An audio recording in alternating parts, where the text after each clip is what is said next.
Hi scholars, I am coming to you from my backyard, so if you hear anything in the back, that's why. You might hear some kids playing. But I wanted to come here so that we can read our chapter book, which we have chosen together. This is Diary of a Wimpy Kid, Wrecking Ball, which is this particular book. We all are pretty familiar with this series of book. It is by Jeff Kinney. And this is the book that you guys chose in our post that I did for your guys' check-in.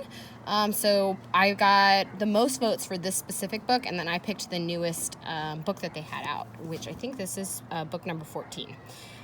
So let's take a look at it. It says on the back, an unexpected inheritance gives Jeff Heffley's family a chance to make big changes to their house.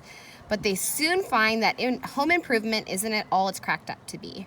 Once the walls come down, all sorts of problems start to crop up. Rotten wood, toxic mold, unwelcome critters, and something even more sinister all make Greg and his family wonder if the renovations are worth the trouble. When the dust finally settles, will the Heffleys be able to stay, or will they need to get out of town? Check out that illustration. The illustrations are probably one of my favorite parts about these types of books, or this series of books, because they're so funny. And look, there's like 14 of them, so lots of different kinds. Some of you may have already read a lot of them. Open this guy up. Now, when I first looked at this picture, I didn't know what to think. I thought it looked like a button, but now I think it looks like a drain, like in your bathroom, in your shower, with hair in it. What do you guys think? Does anybody see something different? All right, let's open it. These are all of the different types of Diary of a Wimpy Kid books, and we're reading the last one, number 14, Wrecking Ball. Okay, so let's take a look. This is the title page. Some pretty cool illustrations. Now, this is the first time I'm reading it in English. I've read it in Spanish before. Not the specific book, but one of the Diary of the Wimpy Kids. So I'm excited to read it with you guys. Let's check it out. I want you guys to follow along as I read it, and I'm going to show you the book the whole time so you can follow along. Ready? Let's go. Dedication page says, to Scooter. All right, guys. It says March, Sunday. I've read that in ancient times they used to bury kings and pharaohs with all of their possessions.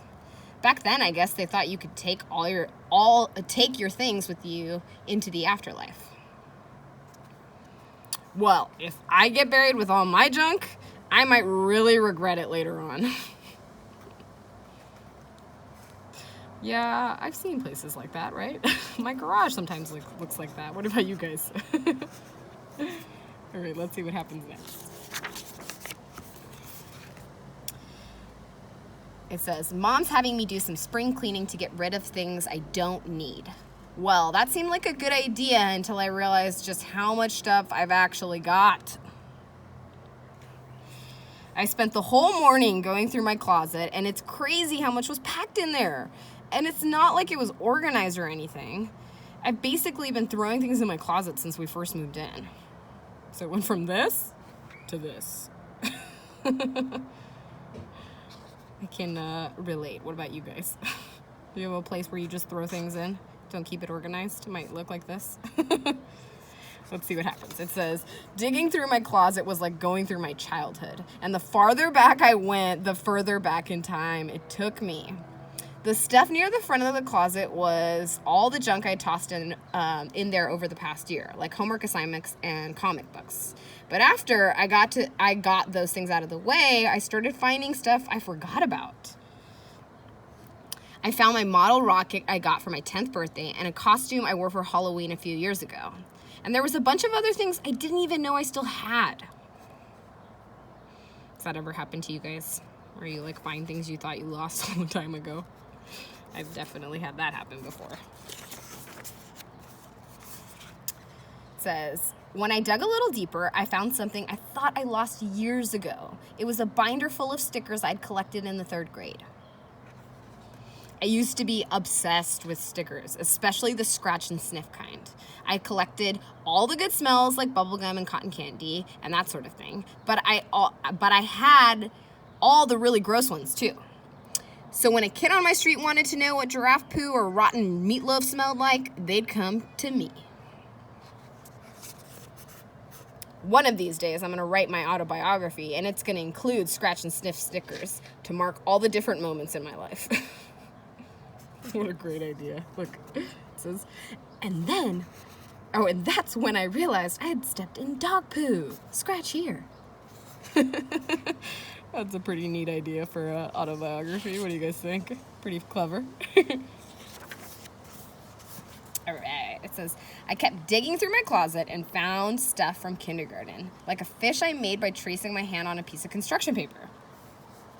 I used to love doing arts and crafts back then, and if anyone tried to bully me about it, they'd get a face full of glitter.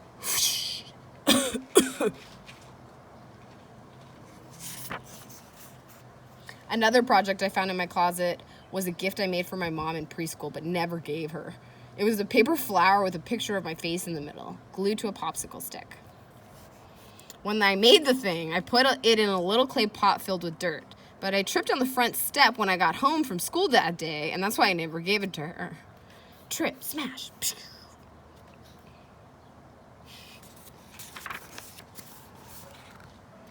I was glad when I finally reached the back of my closet, but to be honest, I was a little disappointed too. When I was younger, I read this book about those kids who could visit a whole different world by going through their closets, and I wondered if I might be able to do the same thing with mine. But I thought whoever lived on the other side might not be too happy with me for tossing all my junk in there over the years. When I told my mom I was done emptying my closet today, she said I needed to put everything into 3 piles. 1 to keep, 1 to donate, and 1 to throw away. But I figured if I had to let go of any of my junk, I might as well make some money off of it. So I decided to have a yard sale. Mom thought it was a great idea, so she gave me a magazine that had all sorts of tips for how to do it right. Family Frolic, throw an epic yard sale. Have you guys ever thrown a yard sale before? I don't know about you, but I used to do it when I was a kid with my family. And I got to keep any of the money off of the things that were my stuff that got sold. Let's see what it says. All the ideas in the magazine were corny and old-fashioned, though. There was one section on how to create a sign to get people to come to your yard sale, and all the examples they showed were really boring. Cool stuff sale.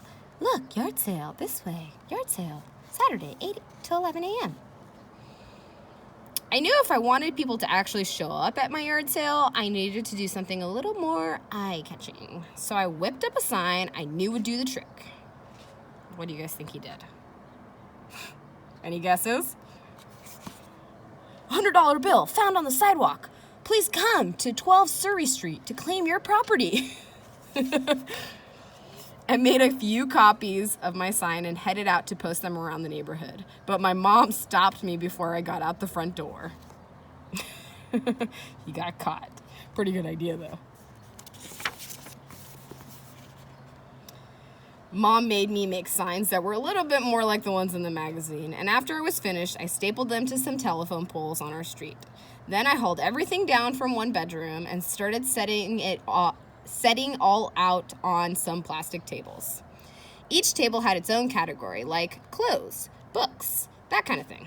But some stuff wasn't easy to categorize, so I had to get creative. I had a bunch of gifts from my grandparents and older relatives that I'd never even touched, so I put those things together on one table. Great gifts for your grandkids. I also put a bunch of birthday cards that were still in pretty good shape, so I used some whiteout to cover my name and set them out on their own table. Pre-written birthday cards. Just add money. I put all the broken toys on another table and hoped some little kids who couldn't read would come to the yard sale. Fun toys. You break it, you buy it. No head. Look at this guy. I stuffed all my random items like marbles, a few pencil stubs, into some tube socks and thumbtacked them to a table. Mystery socks. What's inside? Pretty creative. I also created a table full of things for people who had money to burn. Rare items. Serious buyers only. Vampire bat shield. Invisibility lotion. Freckle remover.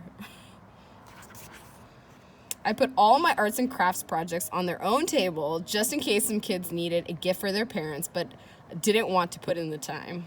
Quality arts and crafts. When I was finishing up, Mom came outside to check out my yard sale, and she seemed pretty impressed. But she said I should hold on to the things I made myself, since that stuff is really special. I told my mom if she wanted something, she could always buy it herself. So she offered me $3 for that paper flower I made her for her in preschool.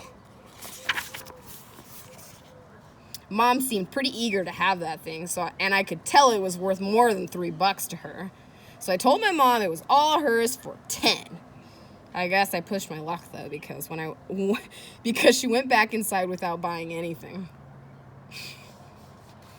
I waited for customers to show up. I started getting a little nervous. I realized all my stuff was just lying out in the open, and I had no way to stop people from stealing it. So I called my best friend, Rowley Jefferson, and asked him to come down and be my theft prevention officer.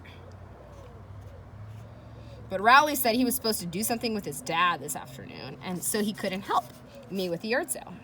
I told him I'd promote him to theft prevention manager, and he'd even get to wear a badge. Luckily, that did the trick. As soon as Rowley got to my house, he started asking about the badge. All I could find was my old firefighter costume, but that seemed to make him feel important.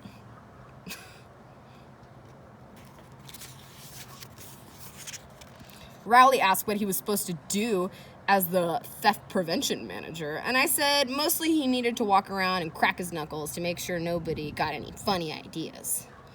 But Rowley wasn't paying attention to my instructions because he got too distracted by a table that had a bunch of birthday gifts he'd gotten me over the years. I'm pretty sure Rowley's mom picks out my presents, since they're always things that help you learn. And they're all still in mint condition because I haven't actually opened any of them. Science lab. Smart fun for bright young minds. I don't know what made Rowley matter, the fact that I was selling this stuff or the sign I put on the table. Gifts for nerds. Rowley said I couldn't sell those things because they were gifts. I told him they were mine, so I could do whatever I wanted with them. And then we got into a big tug of war over the magnet fun set.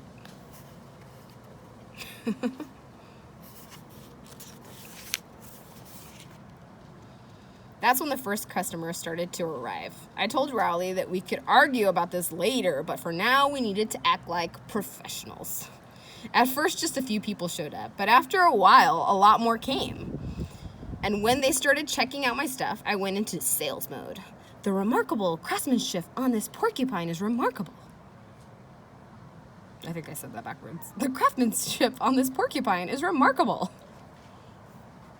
One lady seemed interested